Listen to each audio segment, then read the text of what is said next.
The silence in my apartment used to be a comfortable blanket. It was a known quantity, a soft, gray quiet that I had curated over years of living alone. It smelled of old books and the Earl Grey tea I drank every morning. It was predictable, safe. Then Julian moved in, and the silence was shattered, replaced by a vibrant, chaotic symphony of noise and life that I was utterly unprepared for. It had been a decision born of desperation, both mine and his. My rent had been hiked to an astronomical figure I couldn't possibly manage on a freelance graphic designer's fluctuating income. His long-term relationship had imploded in a spectacular fashion, leaving him homeless and sleeping on a series of friends' couches. We knew each other from college, not well, but we'd orbited the same social circles. He was the confident, easy-grinning guy who seemed to know everyone, and I was the quiet one in the corner, sketching in a notebook and nursing a single beer for 2 hours. "It'll just be for a few months, man," he'd said, his voice a low, reassuring rumble over the phone. "Just until I get back on my feet. I'm clean, I'm quiet, you won't even know I'm there." He was wrong on all counts. He was not quiet. He hummed when he made coffee, a tuneless, happy sound that vibrated through the floorboards. He took phone calls on the tiny balcony, his laughter echoing in the small courtyard below. He wasn't exactly messy, but he was present. A pair of his worn leather boots by the door. A blue hoodie slung over the back of a dining chair. The scent of his cologne, a subtle mix of sandalwood and something sharp and green, that lingered in the hallway long after he'd left for his construction management job. My apartment was no longer just mine, it was ours, and I did not know how to feel about that. The first morning was the most jarring. I was at the kitchen counter, sipping my tea and scrolling through emails, wrapped in my usual cocoon of solitude. The silence was absolute, save for the gentle hum of the refrigerator. Then his bedroom door creaked open. I froze, my mug halfway to my lips. He emerged, rubbing the sleep from his eyes, wearing nothing but a pair of low-slung gray sweatpants. His chest was broad, dusted with dark hair that tapered down into a line that disappeared beneath the waistband. Tattoos snaked up one arm, intricate black and gray patterns that I'd only ever seen glimpses of under a rolled-up sleeve. "Morning," he mumbled, his voice thick with sleep. It was a gravelly sound that seemed to vibrate in my own chest. "Morning," I managed, my voice sounding thin and reedy in comparison. He padded over to the coffee maker, his bare feet silent on the worn linoleum. He moved with an easy, unconscious grace, a physical confidence that I, with my lanky frame and perpetual slight slouch, had always envied. He leaned against the counter, waiting for the coffee to brew, and looked at me. His eyes were a dark, warm brown, and they were surprisingly clear for someone who had just woken up. "You're an early riser," he observed. It wasn't a question. "Habit," I said, taking a nervous sip of my tea. My heart was doing a frantic, stupid tap dance against my ribs. It was just a man. A half-naked man. Yes, but just my new roommate. It was ridiculous to be this flustered. "I'm more of a hit snooze until I'm legally late kind of guy," he admitted, a small smile playing on his lips. It was a ghost of the wide, charming grin I remembered from college, but in the quiet morning light, it felt more intimate, more real. The coffee maker gurgled its completion, and he turned to pour himself a mug. The muscles in his back flexed as he reached for the cabinet. I watched him mesmerized. I had spent years cultivating a careful distance from people, from the possibility of this kind of casual intimacy. And now it was here, in my kitchen, making coffee and smelling of sleep and sandalwood. He turned back, mug in hand, and caught me staring. I looked away quickly, my face flushing hot. I pretended to be intensely interested in an email about a revised logo design. I could feel his gaze on me, steady and unreadable. I waited for him to say something, to make a joke, to call out the awkwardness. But he didn't. He just took a sip of his coffee, the sound loud in the tense silence. "Well," he said finally, his voice back to its normal, cheerful rumble. "Off to face the day. Don't want to be illegally late on my first week." He gave me another small smile and disappeared back into his room. I let out a breath I hadn't realized I was holding. The air still tasted of his cologne. My quiet, predictable sanctuary had been invaded. And the most terrifying part was, a small, secret part of me was glad. The silence that settled after his door closed felt different now. It wasn't comfortable anymore. It was empty. Living with Julian became a study in observation. He was a creature of habit, and I, a creature of observation, quickly learned his rhythms. He left for work at 7:30 sharp, always grabbing a banana from the fruit bowl on his way out. He came home around 6, smelling of sawdust and city grit, his boots leaving dusty footprints on the mat I'd placed by the door specifically for that purpose. He'd kick them off with a sigh, drop his keys in the ceramic bowl on the entryway table, and head straight for the shower. I would hear the water running, the muffled sounds of him moving around, and I'd feel a strange pull in my gut. My apartment, which had always felt spacious for one, now seemed to shrink, every sound he made amplifying in the small space.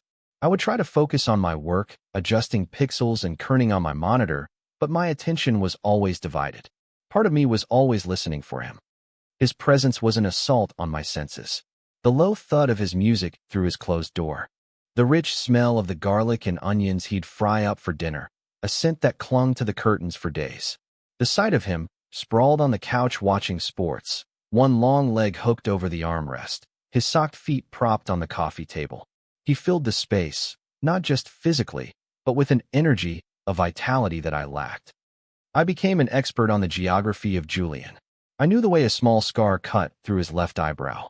I knew the specific pattern of freckles across the bridge of his nose. I knew that when he was concentrating on something, whether it was a football game or a frustrating piece of mail, he would rub his thumb along his lower lip. These were tiny details, insignificant to anyone else, but to me, they were clues. Clues to a person I desperately wanted to understand, and a person I knew I had to keep at a safe distance. My crush on him wasn't new. It was a fossil, really, excavated from our college days. A quiet, hopeless thing I had buried under layers of practicality and self-preservation. I had watched him from afar then, too, admiring his easy confidence, the way people were drawn to him, the way he could make anyone laugh. He dated a succession of beautiful, bubbly women, and I had accepted that he existed in a different universe from me. A brighter, warmer universe where people touched easily and loved loudly. Now, that universe had collided with mine. He was here, and my carefully constructed walls were beginning to feel flimsy. One evening, about 2 weeks after he'd moved in, I was working late on a deadline. My eyes were burning from staring at the screen, and my shoulders ached. I was so engrossed in my work that I didn't hear him come home. The first I knew of his presence was a warm hand landing on my shoulder. I jumped, a small, startled gasp escaping my lips. "Whoa, sorry. Didn't mean to scare you." Julian's voice was low, close to my ear. His hand was still on my shoulder, a solid, heavy weight. The warmth of it seeped through the thin fabric of my t-shirt, a stark contrast to the sterile glow of my monitor. "It's fine," I said, my voice tight. I tried to lean away subtly, but his grip was firm. Not aggressive, just there, unmoving. "You've been at this for hours," he said. His thumb brushed against my collarbone, a fleeting, almost imperceptible movement. My breath hitched. Was that intentional? Or was I imagining it? Overthinking, as usual. "You should take a break, Leo. I have to finish this," I said, my eyes fixed on the screen. I couldn't look at him. If I looked at him, he would see the panic in my eyes.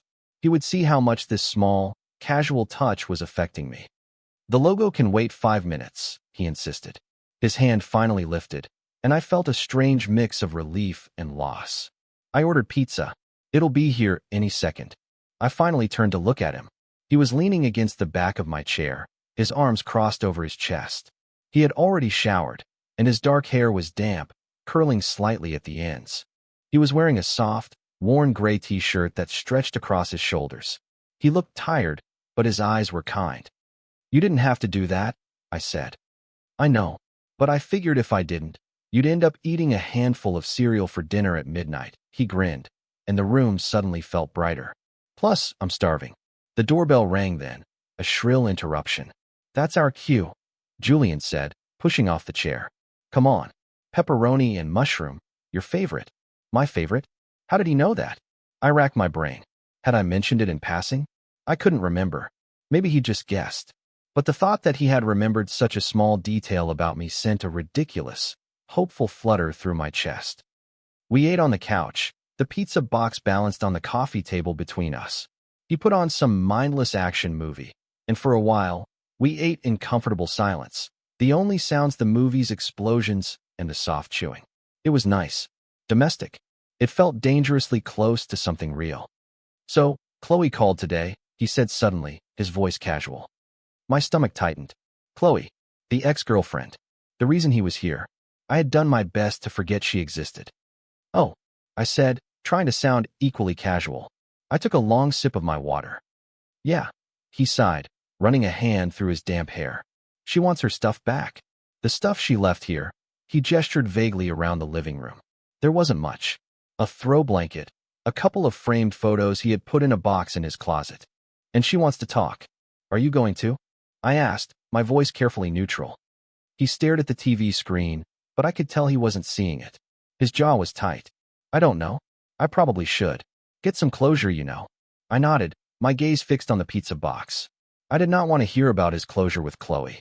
I did not want to be reminded that his presence in my life was temporary, a stopgap until he moved on, back to his world of beautiful, bubbly women. "It was a weird breakup," he continued, almost to himself. "It wasn't one big fight. It was more like a slow fade. Like we were both just going through the motions. We stopped talking. Really talking, you know. I knew. I knew everything about not really talking. It was my native language." He turned to look at me then, his expression serious. "Is that why you're always so quiet, Leo? Are you just going through the motions?" The question caught me off guard. It was too direct, too perceptive. I felt exposed, like he had peeled back a layer and was looking at something I kept hidden from everyone. "I'm just a quiet person," I mumbled, picking at a loose thread on the couch cushion. "No, it's more than that," he said, his voice soft but insistent. He leaned forward slightly, closing the small space between us. I could feel the heat radiating from his body. I could smell the clean, soapy scent from his shower, mingled with the faint, lingering sandalwood. "It's like you're holding your breath. All the time." My heart hammered against my ribs. He saw me. He actually saw me. It was both terrifying and exhilarating. I couldn't form a response. I just stared at him, my mouth dry. His gaze was intense, searching. It felt like he was looking for an answer in my eyes, an answer I was too afraid to give. The moment stretched, thick with unspoken things. The movie forgotten, the pizza growing cold. It was just us, on the couch, in the low light of the living room. His knee was pressed against mine, a small point of contact that felt like an electric current. He's straight, I reminded myself. He's heartbroken over his girlfriend. This means nothing. It's just pity or curiosity. But his eyes weren't pitying.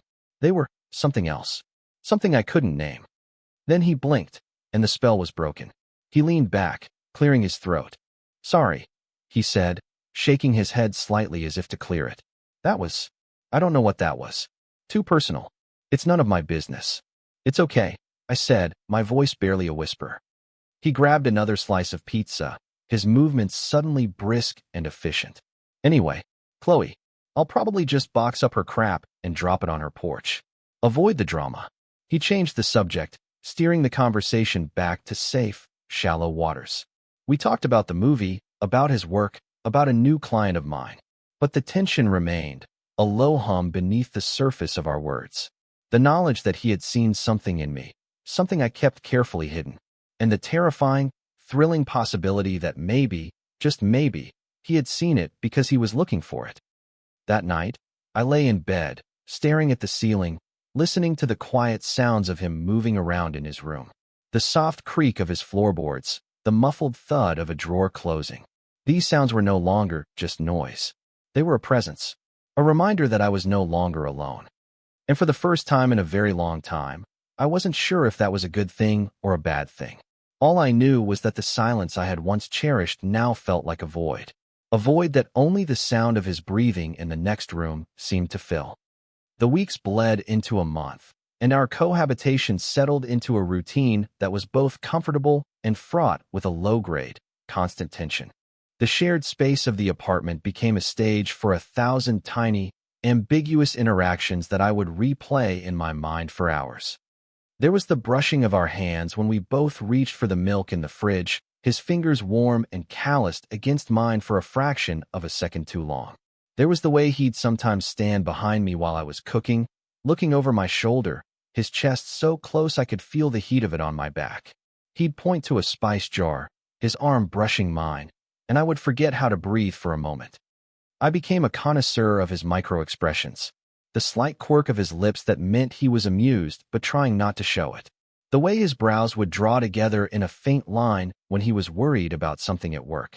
The specific, unguarded softness in his eyes when he'd first wake up before the day had put his confident mask back in place. My life became a binary, before Julian and with Julian. Before, my days were a flat, predictable line.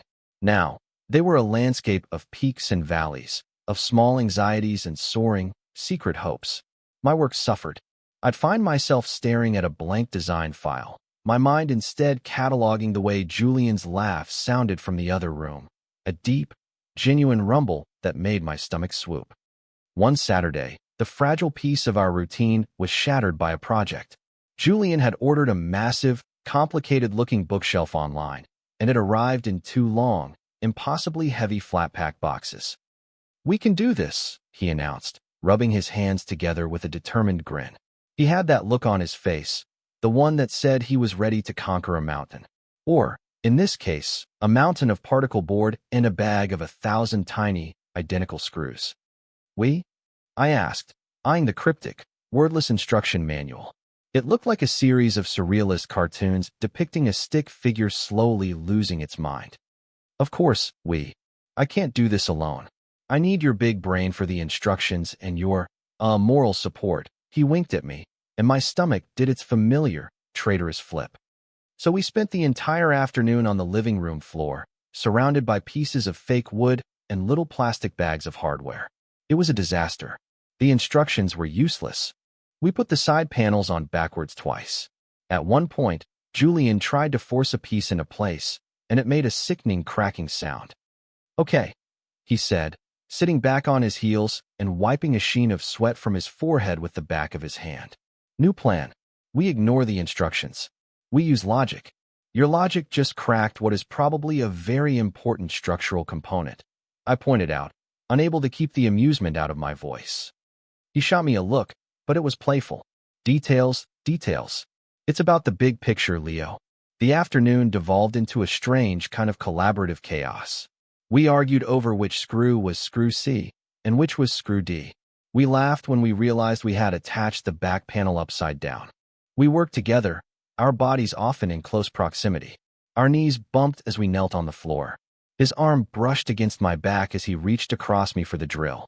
At one point, we both had to lift the heavy top shelf into place, and we stood shoulder to shoulder, grunting with effort, so close I could feel the rhythmic puff of his breath against my temple.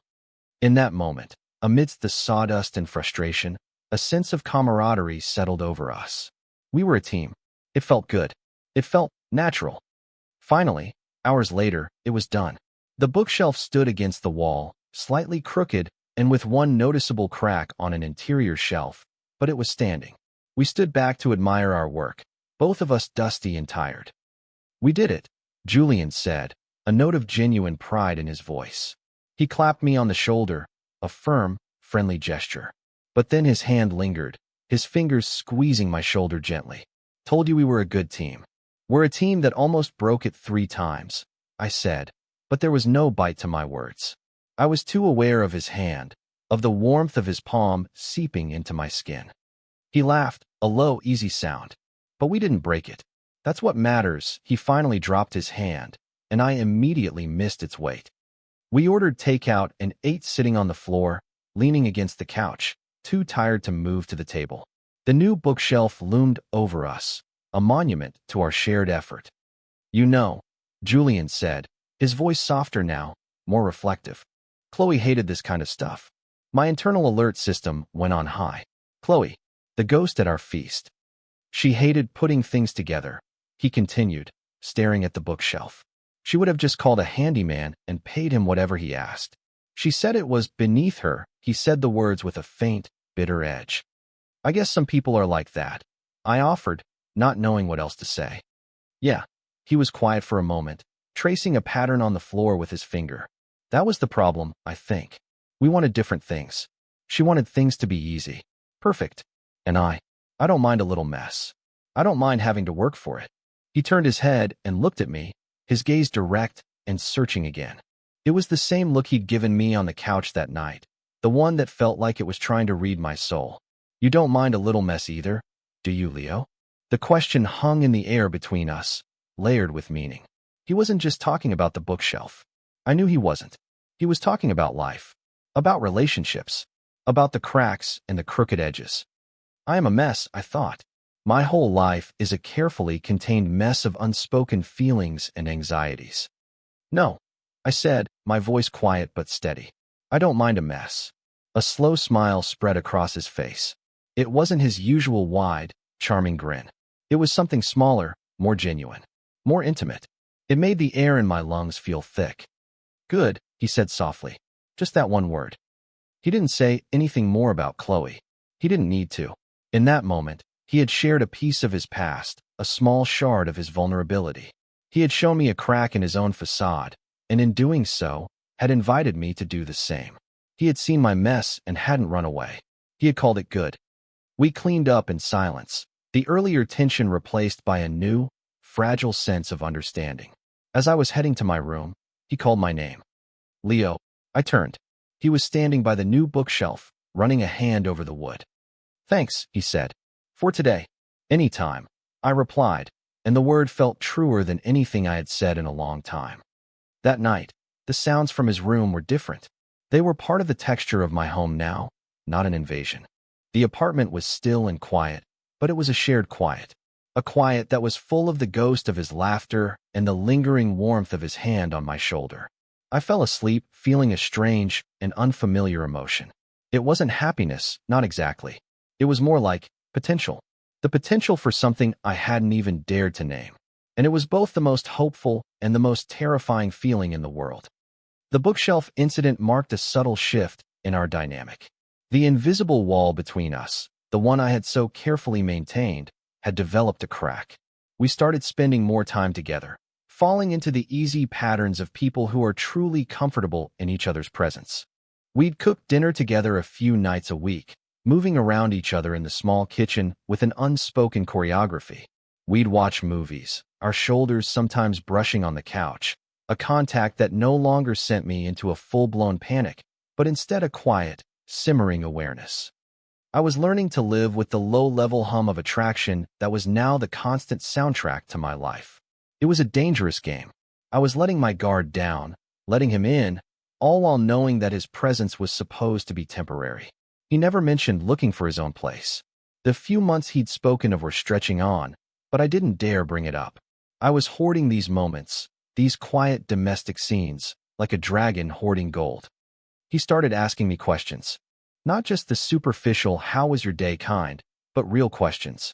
He'd ask about my clients, looking at my designs with genuine interest. He asked about my family, who lived a few states away and who I rarely saw. He asked about my life before this, before him. You ever date much in college? He asked one evening. We were on the balcony, the city lights a glittering tapestry below us. The question was casual, thrown out into the cool night air, but it landed in my stomach like a stone. Not really, I said, gripping the metal railing. My knuckles were white. I was busy with school. It was a weak, flimsy lie. He was leaning against the brick wall, a bottle of beer dangling from his fingers. He was watching me with that unervingly perceptive gaze of his. Too busy for that. I find that hard to believe. I'm just not. I don't know. I'm not great at the whole dating thing. I admitted, my voice low. What part aren't you great at? He pressed, his voice gentle. The talking? The asking someone out? All of it, I said with a humorless laugh. The small talk. The pretending to be someone you're not. The fear of rejection. The last word came out as a whisper. He was silent for a long moment. I risked a glance at him. He wasn't looking at me anymore. He was staring out at the city, his expression thoughtful. I get that, he said finally. The rejection part. It's a bitch. He took a long swallow of his beer. Even when you see it coming, it still guts you. He was talking about Chloe again, I knew. But hearing him admit to that fear, to that vulnerability, made him feel closer. More human. Less like the untouchable, confident figure from my college memories. You seem like you'd be good at it, I said, surprising myself with my own boldness. Dating. He let out a short, sharp laugh. Shows what you know. I'm good at the beginning. The charming part. I'm not so good at the keeping it going part. The part where you have to actually show up and be honest. He looked at me then, the faint light from the apartment catching in his dark eyes. I'm trying to be better at that. The honest part. The words hung between us, thick with implication. What was he being honest about right now? My heart started to beat a little faster. This is it, I thought. This is a moment. A tipping point. Say something. Do something. But I was a coward. I had spent a lifetime building fortifications around my heart, and I didn't know how to dismantle them. So I just nodded, my throat tight. That's good, I managed to say. He held my gaze for a second longer, a flicker of something, disappointment, frustration, in his eyes. Then he sighed and pushed off the wall. It's getting cold out here, he said, his tone shifting back to neutral. Want to watch that weird documentary about the octopus? And just like that, the moment was gone. The potential for a confession, for a real conversation, evaporated into the night air. We went inside and watched the documentary, and I spent the entire time berating myself for my own cowardice. He had opened a door, just a crack, and I had been too afraid to even peek inside. The opportunity I'd missed haunted me for days. I found myself replaying the conversation on the balcony, imagining all the things I could have said. I'm not good at dating because the people I'm attracted to don't seem to exist in my world. I'm not good at dating because I'm in love with my straight roommate. The thought was so clear, so undeniable in the privacy of my own mind, that it terrified me. It wasn't just a crush anymore. It wasn't a fossil. It was a living, breathing thing, and it was growing stronger every day. The real tipping point came, as they so often do, not with a grand gesture, but with a small, quiet object. It was a Sunday afternoon. Julian was out, gone to play basketball with some friends from work. The apartment was silent again, but it was the new kind of silence. The empty kind. I was tidying up my room, a rare burst of productive energy, when I came across a small, velvet-covered box tucked away in the back of my desk drawer.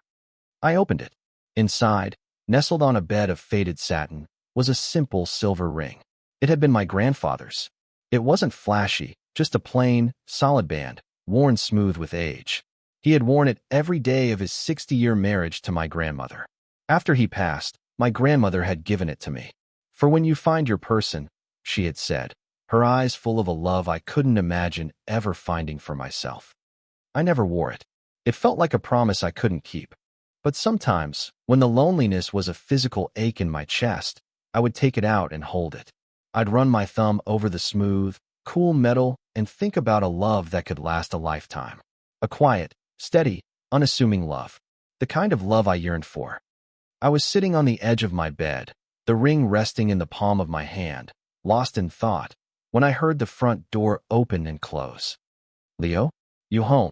Julian's voice echoed from the living room. I panicked. I don't know why.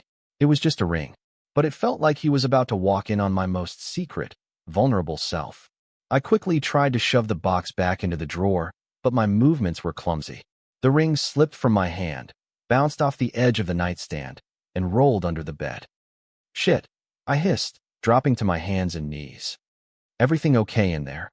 Julian called, his voice closer now. His footsteps padded down the short hallway. "Yeah, fine. Just dropped something." I called back, my voice strained. I was frantically patting the floor under the bed, my fingers searching for the cool metal. My heart was pounding. It was irrational, I knew, but I felt a desperate need to find it before he came in. His shadow fell across my doorway. "Need a hand." I froze, my arm still stretched out under the bed. I slowly pulled it back and sat up, brushing the dust from my jeans. I could feel my face flushing. "No, I got it," I lied, gesturing vaguely. He leaned against the doorframe, his arms crossed over his chest. He was still in his basketball shorts and a sweaty t-shirt, his hair damp with exertion. He looked impossibly, unfairly handsome. His eyes scanned the room and then settled on me, a curious, amused smile on his lips. "What did you lose?" he asked, his gaze sharp. He always noticed everything. "Nothing. Just a pen." He raised an eyebrow. "You looked pretty desperate for a pen." He walked into the room, his presence immediately making it feel smaller. He crouched down, peering under the bed. "Uh-huh," he said, his voice triumphant. He reached under, his long arm easily retrieving the object of my search. He stood up, and my stomach dropped. In his palm, glinting in the afternoon light, was my grandfather's ring. "This isn't a pen," he said, his voice quiet. He looked from the ring in his hand to my face, his expression unreadable. My mouth was dry. All my carefully constructed walls were crumbling. He was holding the symbol of all my secret hopes and fears in the palm of his hand. "It's old," I said, my voice barely a whisper. "It was my grandfather's." He didn't say anything. He just looked at the ring, turning it over and over with his thumb and forefinger. The silence stretched, thick and heavy. I could hear the frantic beating of my own heart. "It's nice," he said finally, his gaze still on the ring. "Simple. Strong." He looked up at me. "You ever wear it?" I shook my head. "No. I don't know. It doesn't feel right."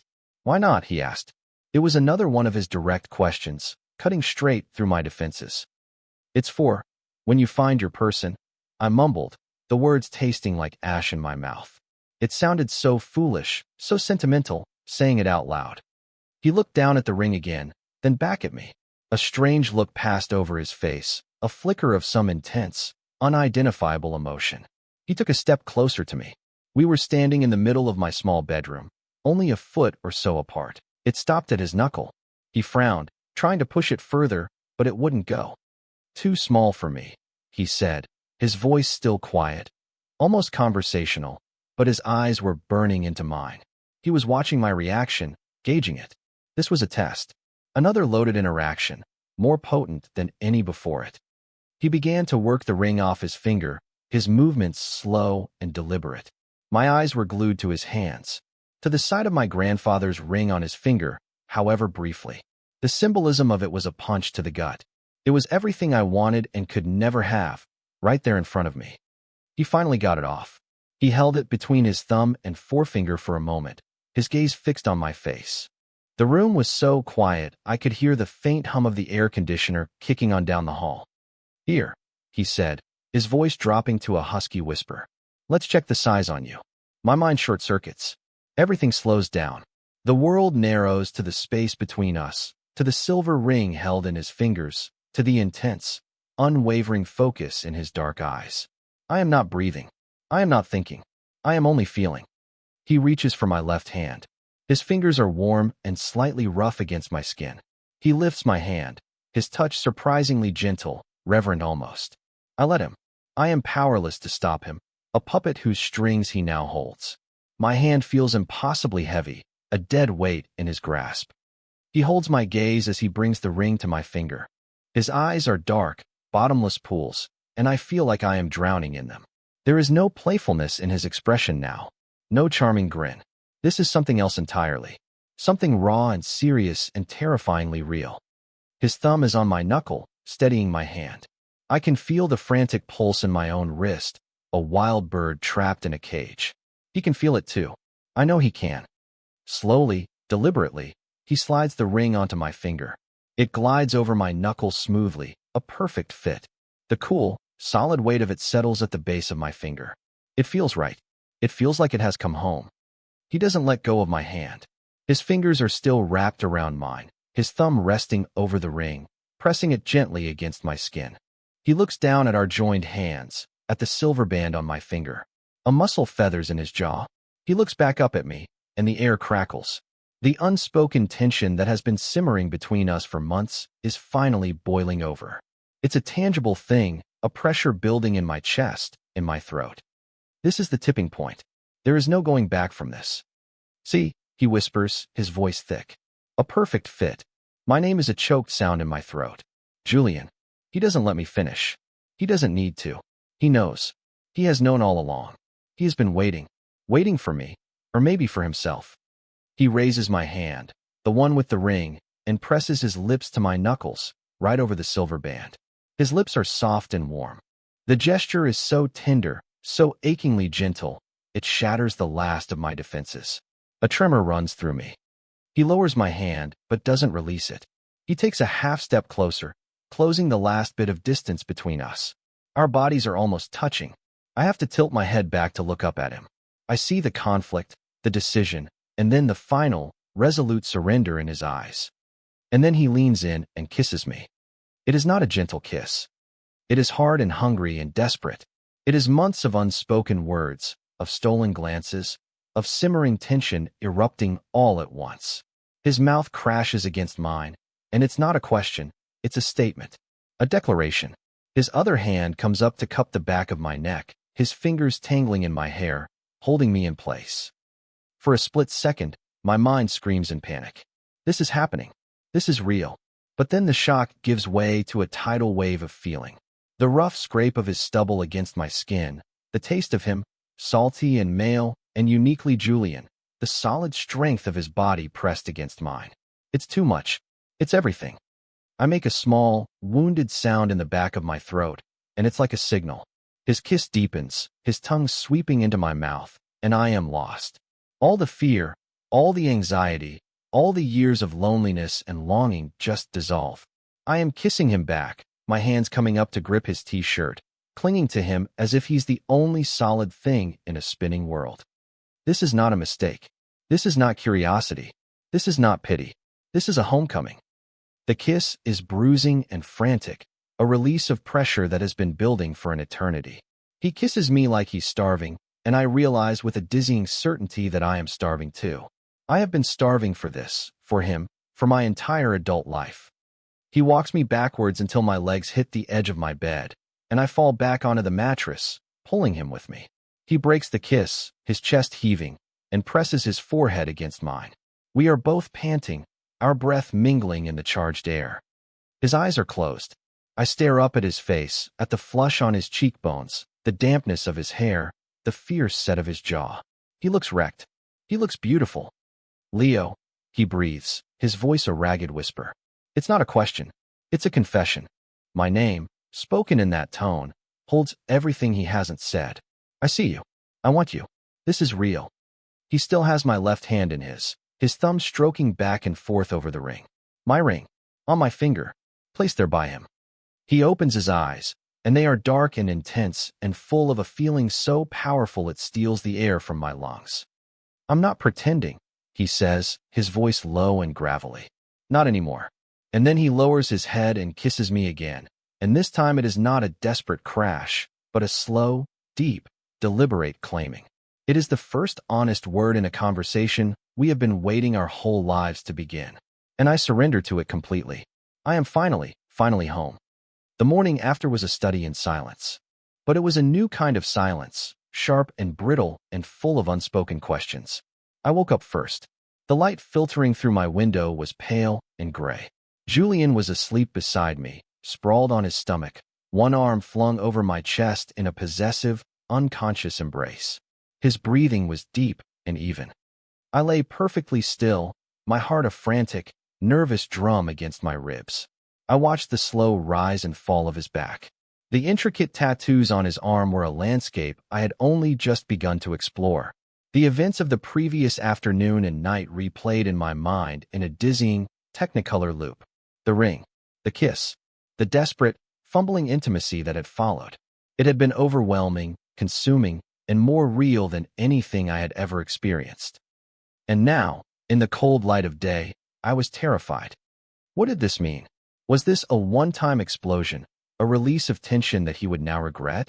Had I just been a convenient outlet for his post-breakup confusion? The thought was a cold knot of dread in my stomach. He was Julian. Confident, charming, straight Julian. And I was me. I carefully, slowly, slid out from under his arm. He stirred, murmuring something in his sleep, but didn't wake. I crept out of the room, closing the door softly behind me. The apartment felt alien. The bookshelf we had built together seemed to mock me from the living room wall. The couch where we had shared so many almost moments felt like a crime scene. I made coffee, my movements stiff and awkward. Every sound, the clink of the mug, the gurgle of the machine, seemed deafeningly loud. I was waiting for the sound of my bedroom door opening. I was dreading it. What would I say? What would he say? Would he be able to look me in the eye? Minutes stretched into an eternity. I sat at the kitchen table, nursing a mug of coffee I didn't taste, my gaze fixed on the hallway. The silence was agonizing. It was worse than the old, lonely silence. It was a silence filled with the ghosts of kisses and the weight of what had happened between us. Finally, I heard the creak of the door. My entire body tensed. I kept my eyes fixed on my mug, pretending an intense interest in the swirling steam. I heard his footsteps, slow and hesitant. He stopped in the doorway of the kitchen. I could feel his eyes on me. I couldn't bring myself to look up. He cleared his throat. "Morning," he said. His voice was husky, but it lacked its usual easy warmth. It was guarded, cautious. "Morning," I replied, my voice thin. He walked over to the coffee maker and poured himself a mug. He didn't look at me.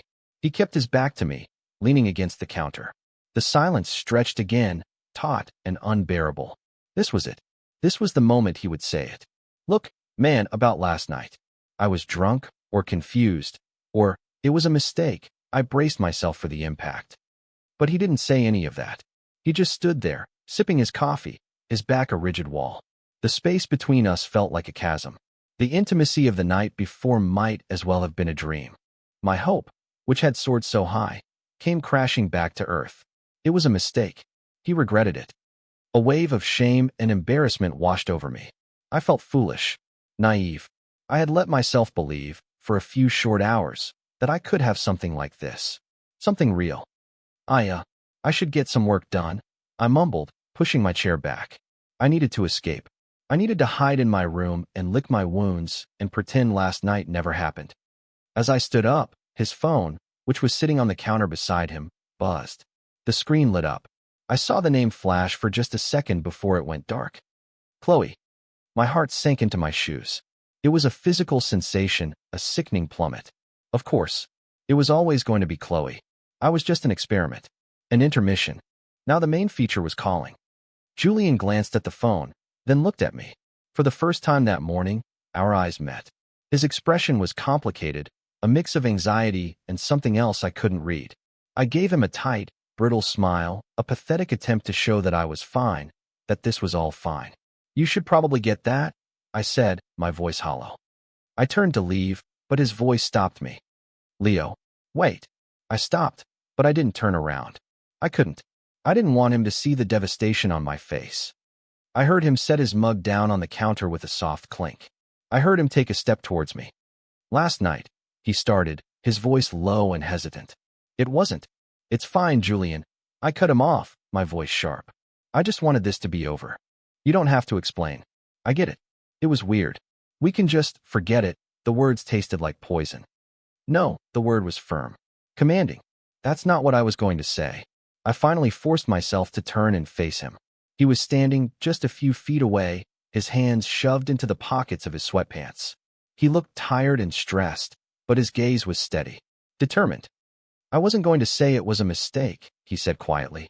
I was going to say I woke up this morning and I was scared." The confession hung in the air, completely unexpected. He was scared? Julian, who was afraid of nothing. "Scared of what?" I whispered. "Of this," he said, gesturing vaguely between us. "Of how right it felt. Of the fact that I've been ignoring you for months. Maybe years. I've been lying to myself, Leo. And last night, I stopped lying. And that's terrifying." My breath caught in my throat. He took a step closer, his eyes searching mine. "I woke up this morning and I didn't know what to say," he continued, his voice raw with sincerity. "I didn't want to say the wrong thing. I didn't want you to think. I didn't want you to think it meant nothing to me. Because it meant everything." His phone buzzed on the counter again. "Chloe." Neither of us looked at it. His eyes were locked on mine. He reached out and took my hand. The same hand he had put the ring on. The ring was on my nightstand now, but I could still feel the phantom weight of it. His touch was warm and firm. A lifeline.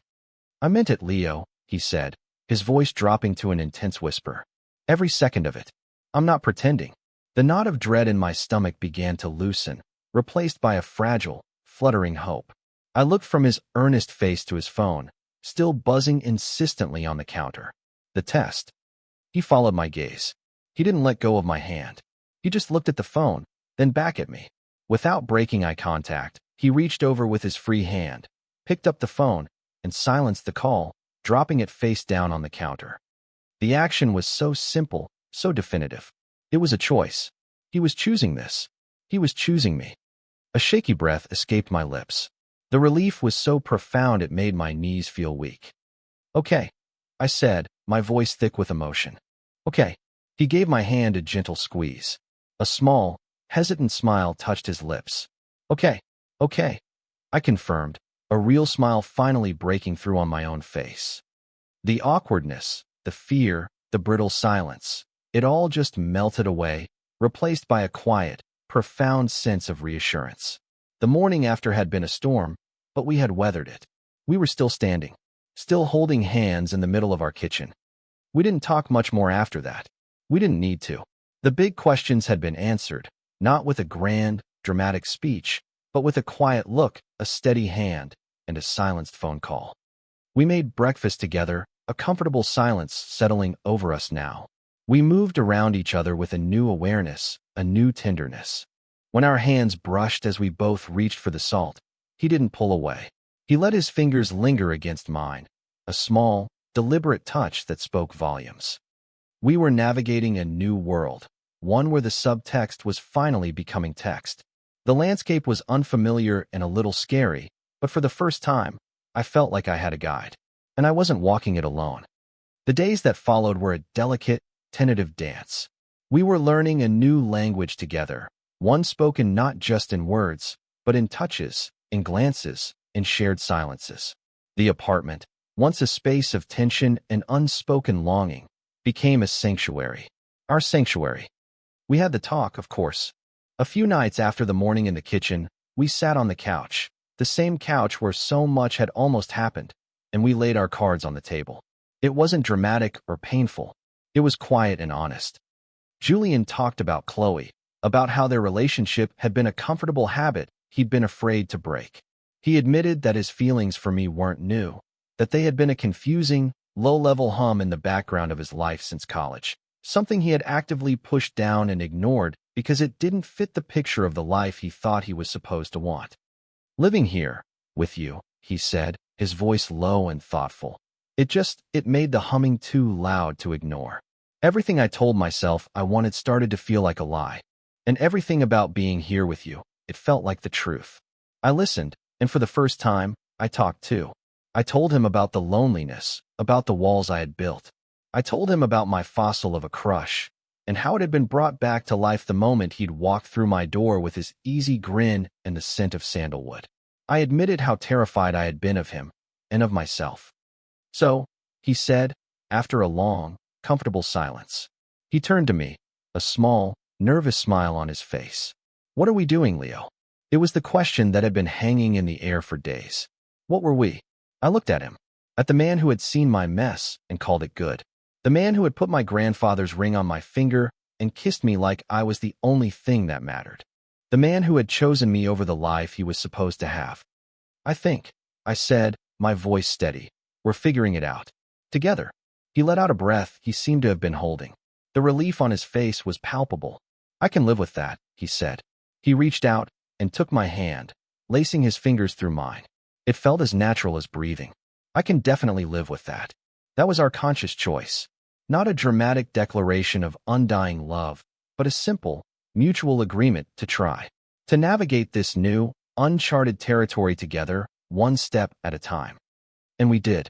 The grand, sweeping gestures were replaced by 1,000 small, quiet intimacies. It was in the way he started buying my brand of tea without me asking. It was in the way I'd find myself sketching his face in the margins of my notebooks. It was in the way he'd come up behind me when I was at my computer and rest his chin on my shoulder, his arms wrapping around my waist, just to watch me work for a few minutes. One evening, I was sitting on the couch, reading. Julian came and sat next to me, not saying a word. He just picked up my feet and settled them in his lap, his warm hands starting to idly rub my arches. It was such a simple, domestic act of affection, yet it sent a wave of such profound contentment through me that I had to put my book down. I looked at him. He was focused on the TV, his expression relaxed, his thumb making slow circles on the sole of my foot. This was our new normal. This quiet, easy closeness. No tension, no anxiety.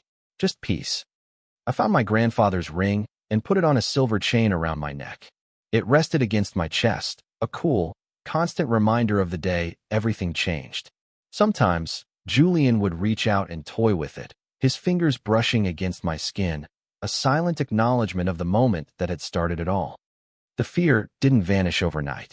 There were still moments of doubt, whispers of my old insecurities telling me this was too good to be true, that it wouldn't last. But then Julian would look at me with that soft, unguarded expression he reserved only for me. Or he'd pull me into a hug for no reason, and the fears would recede. He was my anchor in the storm of my own anxiety. One Saturday morning, I woke up to the smell of bacon and coffee. I walked into the kitchen to find Julian at the stove, humming that same tuneless, happy song he always hummed. He was wearing an old t-shirt of mine that was too small for him, the fabric stretching across his broad back. He turned when he heard me, a wide, easy grin on his face. "Morning, sleepyhead," he said. "I'm making breakfast." I leaned against the doorframe, just watching him. The morning light streamed into the kitchen, catching the dust motes dancing in the air. The room was filled with the sounds and smells of a lazy weekend morning. It was so simple, so perfect. He brought 2 plates piled high with eggs, bacon, and toast over to the table. We sat across from each other, our knees bumping underneath. He reached across the table and took my hand, giving it a squeeze. "What are you smiling at?" he asked, his eyes crinkling at the corners. I looked around the small, sun-drenched kitchen, at the man sitting across from me, his hand warm in mine. I thought about the silence that used to fill this apartment, the lonely, gray quiet I had mistaken for peace. It was gone, replaced by this, by him. The silence now was different. It was a shared silence, full of warmth and presence and the quiet hum of a love I never thought I'd find. "Nothing," I said, my voice thick with an emotion I couldn't name. "Everything." I was no longer an observer in my own life. I was a participant. I was no longer holding my breath. I was breathing, deeply and freely. The quiet, solitary world I had built for myself hadn't been shattered. It had been expanded, renovated, filled with light and laughter and the steady presence of another person. It wasn't just my apartment anymore. It was our home. And as I sat there, in the quiet intimacy of a simple Saturday morning, holding the hand of the man I loved, I realized I had found my person. Or maybe he had found me. Either way, for the first time in my life, I felt like I'd finally, truly come home.